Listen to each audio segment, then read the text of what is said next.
बीबी सी तो ना खूबसूरत को बंदा खलोता वो जब वेख्या उन्हें तो उन्हें आख्या भाई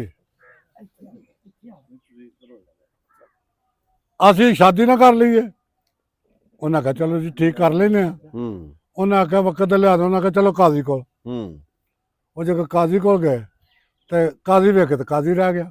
अच्छा उन्हें आख्या तेरे वाली नहीं साडे वाली। अच्छा वो भैड़ी नजरे वेंदा रहा। अच्छा काजी आंदा नकार ना कर ली। उन्हें आख्या जी कर लो। अच्छा उन्हें आख्या चलो बादशाह को। अच्छा वो जो बादशाह को गए ना तो बादशाह वेखे वो रह गया। अच्छा उन्हें आख्या काजी साहब तुहाडे वाली नहीं साडे वाली। अच्छा वो त्रैवे एक दूजे नूं कचीचियां वट्टण लग पे। अच्छा उन्हें आख्या मैं कचीचियां नहीं वट्टणियां, हम्म मैं अगे भजनी हाँ, अच्छा तुसीं मैनूं मगरू भज के जेड़ा पहला फड़ लिया ਉਹਦੇ ਨਾਲ मैं निकाह कर लांगे। अच्छा त्रैवे आशिक लंगोटा कर गए। अच्छा जेके सरके भजे अच्छा बीबी अगे भज पई, बंदे त्रैवे मगर भजे। अच्छा ਉਹ ਰਾਹ 'ਚ ਇੱਕ ਡੱਲ ਸੀ, ਉਹਨੇ ਮਾਰੀ ਛਾਲ ਤੇ ਟੱਪ ਗਿਆ। ਉਹ ਆਸ਼ਿਕ ਤਰਾਵੇ ਵਿੱਚ अच्छा ਉਹ ਜਗ ਪਿਛਾਂ ਪਰਤੀ ਨਾ ਤੋਂ ਨੇ ਆਖਿਆ ਗੱਲ ਸੁਣੋ ਮੇਰੀ ਆਸ਼ਕੋ, हाँ ਮੈਂ ਵਾਂ ਦੁਨੀਆ हाँ ਮੈਨੂੰ हाँ ਅੱਜ ਤੱਕ ਕਿਸੇ ਫੜਿਆ ਹੀ ਨਹੀਂ। वाह वाह वाह वाह वाह वाह ਉਹ ਜਿਹੜਾ ਧੀ ਦੇ ਨਾਲ ਪਿੱਛੇ ਕੱਖ ਨਹੀਂ ਰੱਖਦਾ। ਮੈਂ ਉਸ ਬੰਦੇ ਦੇ ਵੱਡਾ ਜਿਹਾ ਖਿਲਾਫ ਜੇ ਜਿਹੜਾ ਕਿ ਧੀ ਵਾਲੇ ਨੂੰ ਆਂਦਾ ਵੀ ਮੈਨੂੰ ਨਾਲ ਗੱਡੀ ਜਾਂ ਫਲਾਣੀ जी ਸ਼ਾਇਦ। जी जी जी जी ਮੇਰਾ ਇਹ ਨਜ਼ਰੀਆ। ਹੁਣ ਮੈਂ ਇੱਥੇ ਕਾਲੀਆਂ ਗੱਲਾਂ ਹੀ ਪਿਆ ਕਰਾਂ, ਮੇਰਾ ਅਮਲ ਨਾ ਹੋਵੇ ਲੰਤ ਪਾਓ ਜੇ ਜ਼ਿੰਦਗੀ। हाँ गल ते अमल ना ਕਸਮ ਮੈਨੂੰ ਜ਼ਾਤ ਦੀ ਗਰੀਬ ਘਰਾਂ 'ਚ ਬੜੀ ਬੜੀ ਅਕਲ ਤੇ ਬੜੀ ਬੜੀ ਸ਼ਕਲ ਛੁਪੀ ਹੈ। जी जी ਉਹਨਾਂ ਦਾ ਗਾਹ ਕੋਲ कदू वल्लां दी हो गई आपस च लड़ाई ते मामला गया ना जदों काजी दे कोल ते काजी ने पुछया ਉਹ ਪਹਿਲਿਆਂ ਬੰਦਿਆਂ ਨੂੰ ਦੋ ਵੱਲਾਂ ਸਨ। ਉਹਨਾਂ ਪੁੱਛਿਆ ਵੀ ਕੀ ਗੱਲ ਬਣੀ ਹੈ, ਵੀ ਕਿਵੇਂ ਝਗੜਾ ਹੈ। ਉਹਨਾਂ ਆਖਿਆ ਜੀ ਕਾਜੀ ਸਾਹਿਬ ਕੋਈ ਐਸੀ ਗੱਲ ਨਹੀਂ, ਨਮਾਜ਼ ਪੜ੍ਹ ਕੇ ਨਿਕਲਿਆ ਮਸੀਤੋਂ ਤੇ ਅੱਗੇ ਇਸ ਤਰ੍ਹਾਂ ਮਾਮਲਾ ਬਣ ਗਿਆ ਤੇ ਝਗੜਾ ਹੋ ਪਿਆ ਤੇ ਉਹ ਗੱਲ ਐ ਇੰਜ। ਉਹ ਚਲੋ ਜਿਵੇਂ ਵੀ ਉਹ ਕੰਮ ਮੁੱਕ ਜੂ ਗਿਆ, ਸੁਲ੍ਹਾ ਰਾਜ਼ੀਨਾਮਾ ਹੋ ਗਿਆ। ਕੋਈ ਮਹੀਨੇ 6 ਲੰਘੇ ਤੇ ਫਿਰ ਉਹਨਾਂ ਦੀ ਲੜਾਈ ਹੋ ਪਈ ਕਿਸੇ ਨਾਲ। ਤੇ ਕਾਜੀ ਫਿਰ ਸੱਦ ਲਿਆ ਨਾ, ਉੱਥੇ ਪੇਸ਼ ਹੋਏ ਤੇ ਉਹਨੇ ਆਖਿਆ ਵੀ ਕੀ ਗੱਲ ਬਣੀ। ਤੇ ਆਖਿਆ ਕਾਜੀ ਸਾਹਿਬ ਕੋਈ ਗੱਲ ਨਹੀਂ ਹੋਈ, ਐਵੇਂ ਨਾ ਨਮਾਜ਼ ਪੜ੍ਹ ਕੇ ਮਸੀਤੋਂ ਨਿਕਲੇ ਆ ਤੇ ਉਹਨੇ ਆਖਿਆ ਤੁਸੀਂ ਜਦੋਂ ਨਮਾਜ਼ ਪੜ੍ਹਦੇ ਹੋ ਉਦੋਂ ਲੜਾਈ ਹੋ ਪੈਂਦੀ, ਤੁਸੀਂ ਨਮਾਜ਼ ਛੱਡ ਦਿਓ। ਜਦੋਂ ਨਮਾਜ਼ ਪੜ੍ਹ ਕੇ ਮਸੀਤੋਂ ਨਿਕਲਦੇ ਤੁਸੀਂ ਸਿਰ ਪਾੜ ਪੜਵਾ ਲੈਂਦੇ ਹੋ, ਕਿਹੜੇ ਰੁੱਖ ਦੀ ਨਮਾਜ਼ ਪੜ੍ਹਦੇ ਹੋ।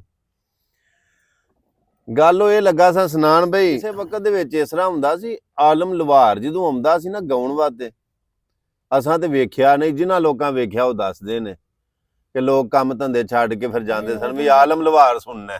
ਜੱਟਾਂ ਹਾਲ ਨਹੀਂ ਜੁੱਤੇ ਜਦੋਂ ਆਲਮ ਲਵਾਰ। ਵਾਹ ਵਾਹ ਵਾਹ ਵਾਹ, ਜੱਟਾਂ ਹਾਲ ਨਹੀਂ ਜੁੱਤੇ ਬਈ ਆਲਮ ਲਵਾਰ ਆਉਣਾ ਤੇ ਉਹਦੇ ਗੀਤ ਗਾਉਣਾ ਹਾਂ ਸੁਣਨੇ ਨੇ।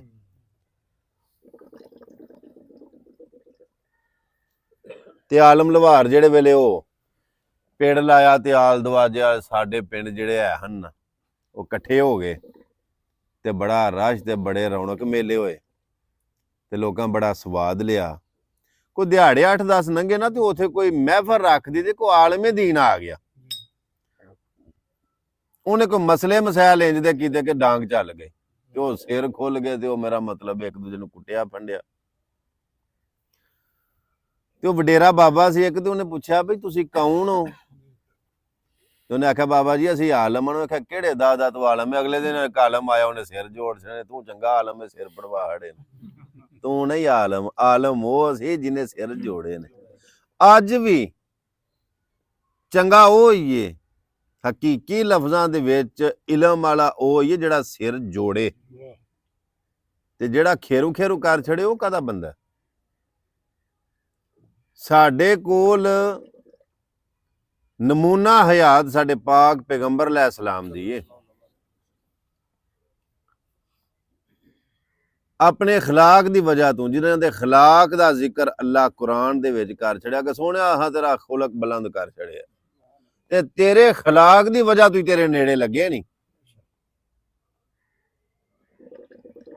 ਅਸੀਂ ਆਨੇ ਆ ਕਿ ਅਸੀਂ ਉਹਨਾਂ ਦੇ ਮੰਨਣ ਵਾਲੇ। ਸੱਚੀ ਗੱਲ ਦੱਸਾਂ ਤੇ ਅਸੀਂ ਮੰਨਦੇ ਹੀ ਨਹੀਂ ਮੰਨਣ ਵਾਲੇ। ਜਿਹੜੀ ਮਨ ਮਰਜ਼ੀ ਦੀ ਗੱਲ ਆਈ ਉਹ ਮੰਨ ਲਈ, ਤੇ ਜਿਹੜੀ ਆਪਣੀ ਮਰਜ਼ੀ ਦੀ ਨਾ ਹੋਈ ਉਹ ਨਾ ਮੰਨੀ। ਇਹ ਮੰਨਣਾ ਵੀ ਕਾਹਦਾ ਮੰਨਣਾ ਹੈ। ਆ ਕਦੇ ਮੰਨ ਲਿਆ ਤੇ ਕਦੀ ਮੰਨਿਆ ਹੀ ਨਾ। ਤੇਰੇ ਸਿਦਕ ਯਕੀਨ ਦਾ ਕੀ ਫਾਇਦਾ, ਕਦੇ ਬੰਨ ਲਿਆ ਤੇ ਕਦੇ ਬੰਨਿਆ ਹੀ ਨਾ।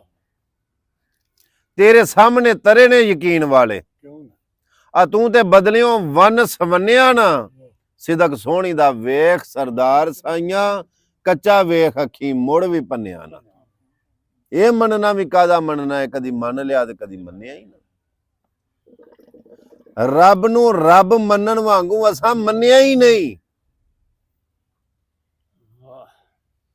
ਉਹ ਬਜ਼ੁਰਗ ਬਿਆਨ ਪੇ ਕਰਦੇ ਸਨ ਤੇ ਆਖਣ ਲੱਗੇ ਕਿ ਦੁਆ ਇੱਕ ਦਸਤਕ ਹੈ, ਦੁਆ ਇੱਕ ਦਸਤਕ ਹੈ। ਦੁਆ ਮੰਗੀ ਜਾਓ ਯਾਨੀ ਕਿ ਦਸਤਕ ਦਈ ਜਾਓ ਬਾਰ ਬਾਰ ਦਸਤਕ ਦਈਏ ਤੇ ਦਰਵਾਜ਼ਾ ਖੋਲ ਹੀ ਪੈਂਦਾ ਨਾ। ਤੇ ਪਰਦੇ ਦੇ ਪਿੱਛੇ ਬੀਬੀ ਰਾਬਿਆ ਬਸਰੀ ਰਹਿਮਤੁल्लाह अलैह ਸਵਾਲ ਕਰਦੀਆਂ ਨੇ, ਹਜ਼ਰਤ ਜੀ ਆ ਤੁਸੀਂ ਆਂਦੇ ਹੋ ਕਿ ਬਾਰ ਬਾਰ ਦਸਤਕ ਦੇਈ ਜਾਓ ਤੇ ਦਰਵਾਜ਼ਾ ਖੁੱਲੇ ਹੀ ਖੁੱਲੇ, ਤੇ ਕੀ ਉਹਦਾ ਦਰਵਾਜ਼ਾ ਕਦੇ ਬੰਦ ਵੀ ਹੋਇਆ? ਆ ਖੁੱਲੇ ਦਾ ਤੇ ਉਹ ਜਿਹੜਾ ਬੰਦ ਹੁੰਦਾ ਉਹਦਾ ਦਰਵਾਜ਼ਾ ਕਦੇ ਬੰਦ ਵੀ ਹੁੰਦਾ? ਤੇ ਮੀਆਂ ਸਾਹਿਬ ਫਰਮਾਇਆ ਰਹਿਮਤ ਦਾ ਦਰਿਆ ਇਲਾਹੀ ਹਰਦਮ ਵਗਦਾ ਤੇਰਾ, ਜੇ ਇੱਕ ਕਤਰਾ ਬਖਸ਼ ਦੇ ਨਾ ਮੈਨੂੰ ਤੇ ਕੰਮ ਬਣ ਜਾਂਦਾ ਮੇਰਾ।